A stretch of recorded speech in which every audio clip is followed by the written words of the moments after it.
دیکھو شکل کی وجہ سے ریجیکٹ کرنا جائز ہے، لیکن سب سے پہلے دین کو ترجیح دینی چاہیے. حدیث میں آتا ہے شکل بعد کی چیز ہے. ایک خوبصورت ہے دیندار نہیں ہے، ایک دیندار ہے خوبصورت نہیں ہے، تو پھر ترجیح کس کو دو گے؟ دیندار کو. یہ خوبصورتی کی ٹھڑک جو ہے نا تھوڑے دنوں میں ختم ہوتی ہے جب بچے پیدا ہوتے ہیں، بگڑنا شروع ہوتے ہیں. ہاں دیندار بھی ہے خوبصورت بھی ہے، اور ایک دیندار ہے خوبصورت نہیں ہے، تو وہ چلو بھائی وہاں دینداری بھی مل رہی ہے خوبصورتی بھی مل رہی ہے، تو پھر خوبصورتی کی بیس پہ ترجیح دے دو. تو سب سے پہلے دین کو رکھو، اس کے بعد خوبصورتی یہ ساری چیزیں اس کے بعد کی چیزیں. تو دین کے ترجیح دینے کے بعد اگر کوئی خوبصورت نہ ہونے کی بیس پہ ریجیکٹ کر دیتا ہے تو ٹھیک ہے، لیکن اس میں بھی ایک لمٹ ہونی چاہیے. کچھ لوگوں کا ایسا معیار ہوتا ہے، اپنے آپ کو کبھی شیشے میں غور سے دیکھا نہیں ہوتا انہوں نے. ہمارے ایک جاننے والے تھے، ان کی شادی ہوئی، لڑکا تھا، تو اس کے احساس کمتری میں چلا گیا. جب دلہن کو دیکھا نا تو بار بار کہ میری بیوی تو خوبصورت نہیں ہے. تو ہمارے استاذ واقعہ سنا رہے تھے، کہتے ہیں اس کو میں نے کہا کہ تو نے کبھی اپنے آپ کو شیشے میں دیکھا ہے؟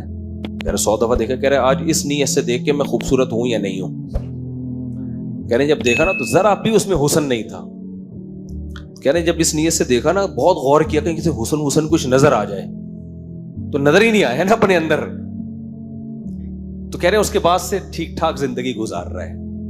یعنی اس نے پھر یہ سوچا کہ اس ڈیزائن پہ یہ بھی کیا ہے، غنیمت ہے.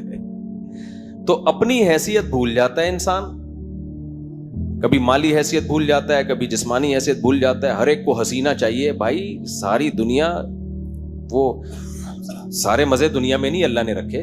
ایک حد ہوتی ہے، ٹھیک ہے کسی حد تک اٹریکشن ہو تاکہ اس سے محبت بھی تو ہو نا. تو لیکن بہت زیادہ اس میں جانا اور بالکل ذرا رنگ بھی ایسا ہونا چاہیے اور ناک ایسی ہونی چاہیے، قد اتنا ہونا چاہیے اور یہ والی زبان ہونی چاہیے اس قوم کی. جو لوگ یہ کرتے ہیں پھر ان کو اس طرح کی مل جاتی ہے، لیکن ان کی حالت یہ ہوتی ہے کہ جب دانت تھے تو بادام کھانے کے پیسے نہیں تھے، اب جب بادام آئے ہیں تو منہ میں کھانے کے لیے دانت بچے نہیں.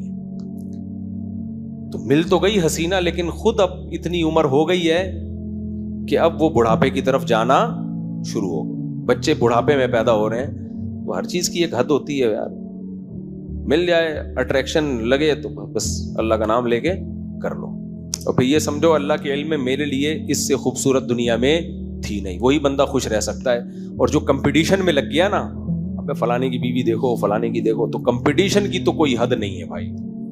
پھر تو لگے گی نہیں کوئی حسینہ. آپ ایک سے ایک بڑھ کر مارکیٹ میں وہ پھر عورتیں غصہ کرتی ہیں ہمیں کیا بول رہی. میں امریکہ بھی گیا نا، ایک کالونی میں نے دیکھی اتنی خوبصورت، میں نے کبھی زندگی میں نہیں دیکھی اتنی خوبصورت کالونی یار. تو میں بڑا حیران، میں نے کہا اس سے بھی کوئی خوبصورت علاقہ ہو سکتا ہے؟ دوسرے علاقے میں وہ اس سے بھی زیادہ خوبصورت. ہم کہتے ہیں نا جنت کتنی خوبصورت ہوگی، بھائی جب دیکھیں گے نا تو ہم کہیں گے بھائی یہ تو بہت خوبصورت جنت ہے. اور حدیث میں آتا ہے کہ جو اوپر کی جنت ہوگی نا، جو وہ اس سے بھی زیادہ خوبصورت ہوگی. تو یہ خوبصورتی کی کوئی انتہا نہیں ہے. یوسف علیہ السلام اتنے خوبصورت تھے کہ آدھا حسن اکیلا یوسف علیہ السلام کو دیا گیا تھا.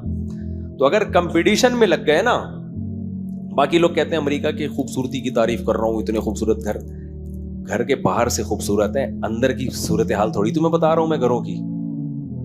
اندر بھی میں گیا ہوں گھروں میں، اندر جاؤ گے آدمی کہے گا باہر ہی اچھا تھا. میں اتنی وحشت ہے نا، اتنی بڈھا ہوگا بیچارہ پڑا ہوا ہوگا، کوئی پوچھنے والا نہیں، یا بڈھی ہوگی. اتفاق سے کہیں کہیں بڈھا بڈھی دونوں ساتھ نظر آ جاتے ہیں. بچے تو ہیں ہی نہیں. ابے اس سے ہمارا انڈا موڑ کا گھر 1000 گنا بہتر ہے یار. گھر میں بچے تو ہیں، گھر تو ہے، لوگ تو ہیں، پبلک تو ہے. وہ تو پبلک ہی نہیں ہے تو دیواریں کھا رہی ہیں، تو گھر کا کیا کرنا ہے ایسے گھر کا. ایک کو تو میں نے ولاگ بھی بنایا، کتا لے کے جہاز میں جا رہا ہے. ابے کتے کی سیٹ کیسے مل گئی جہاز میں تجھے؟ کتا ہی اتنا، ہمارے غریب پاکستانی سے تو کتا اچھا ہے بیچارہ. اس کو تو پتا یہ چلا، اس سے ہم نے انٹرویو لیا تو وہ کتے کے اوپر نا ٹیگ لگا ہوا تھا. ٹیگ یہ تھا ایموشنل کر کے آگے کچھ، کہ اس کو خصوصی اجازت دی جا رہی ہے اپنے مالک کے ساتھ جہاز میں سفر کرنے کی. سیٹ پہ آدمیوں والی سیٹ ملے گی اس کو. ہم نے پوچھا یہ خصوصی کیوں؟ تو اس نے کہا میں نے بھائی اپلیکیشن دی ہے کہ میں اس کتے کے بغیر نہیں رہ سکتا, اتنی دیر بھی نہیں رہ سکتا کہ کتے کو کسی اور ڈپارٹمنٹ میں بٹھا دو, کتا اسی کی سیٹ پہ بیٹھے گا, میں نہیں رہ سکتا. پھر ہم نے ان سے پوچھوایا, وہ اسپینش بول رہا تھا. میں نے کہا سے پوچھو کیوں نہیں رہ سکتا؟ تو اس نے, گورے نے کہا میری کوئی اولاد نہیں ہے کیونکہ میں نے شادی نہیں کی, گرل فرینڈ تھی, تو اب میرا یہی ہے. تو میں نے کہا دیکھو ان کی بہو بھی کتا, ان کا داماد بھی کتا, ان کا پوتا بھی کتا, ان کی کا نواسا بھی کتا, ان کی نواسی بھی کتا. تین نکلنے لگا تھا. ساری محبتیں جو بیٹوں سے, بیٹیوں سے, بہوؤں سے, دامادوں سے, پوتوں سے, نواسوں سے چاہیے, جو ہمیں مل رہی ہوتی ہیں الحمدللہ, تو وہ ساری محبتیں یہ کس سے لے رہے ہیں؟ کتے سے. تو ان کا تو بیٹا بھی کتا, بیٹی بھی, پوتا بھی, پوتی بھی, بہو بھی, داماد بھی, سب کچھ یہی ہے. باپ دادا بھی نہیں ہے تو ان کا باپ بھی یہی, ماں بھی یہی.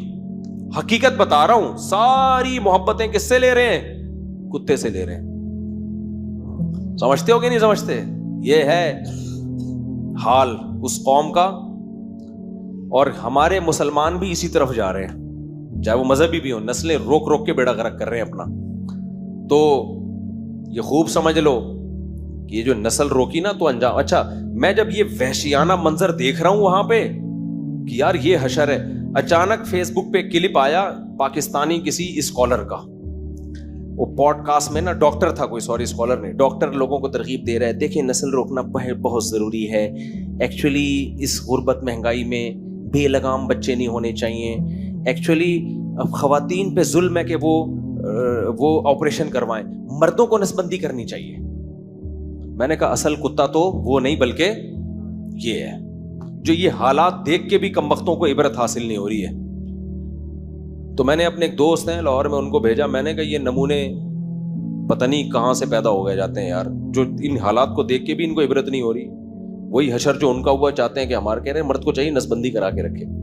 تو انہوں نے بڑا اچھا جواب دیا. انہوں نے کہا اس کے ابا نسبندی کرانے بھول گئے تھے تو ایسے نمونے پیدا ہوتے ہیں. اس کا باپ یہ اگر نسبندی کرا لیتا تو یہ نمونہ پیدا نہیں ہوتا.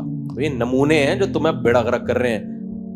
ایک صاحب ہم ملے مجھے چند دن پہلے, حالانکہ اچھے بھلے نمازی ٹائپ کے آدمی ہیں, دیندار فیملی سے تعلق ہے. مجھے کہنے لگے دیکھیں مفتی صاحب ایکچولی میں تو اسی کا قائل ہوں کہ بچے نا اپنی آمدن دیکھ کے ہونے چاہیے, یہ نہیں کہ آمدن ہے نہیں بچے آئے جا رہے. تو میں نے کہا کہ چلے ایسا کرتے ہیں, آپ ایک اچھا میں ان کو بتا رہا ہوں کہ جاپان میں بڈھی عورت کے واقعہ ہوا کہ مر گئی, لاش سے پتا چلا ہے, بدبو سے پتا چلا ہے کوئی مر گئی ہے. یہ نسل روکنے کے نتائج ہیں. اس کے بعد بھی یہ الفاظ کہہ رہے ہیں کہ نہیں دیکھیں ایکچولی انسان کو اپنی جہتے ہیں پیسے کے حساب سے. تو میں نے کہا پھر آپ بتا دیں کہ کتنے پیسوں میں کتنے بچے ہونے چاہیے. ایک فارمولا بنائے تاکہ میں بیان میں نا پھر لوگوں کو بتاؤں بھائی جس کے 1 لاکھ تنخواہ ہے اس کے 1 بچے, جس کے 2 لاکھ ہیں اس کے 2 بچے, جس کے 1 کروڑ ہے اس کے 10 بچے, اور جس کی اتنی آمدن ہے اس کے نہیں ہونے چاہیے. تو کوئی فارمولا بتا دو بھائی, کیا خیال ہے؟ پھر میں نے کہا یہ آپ کو پتا نہیں ہے کہ جتنے ارب پتی لوگ ہیں نا ان کے بچوں کی تعداد اتنی کم.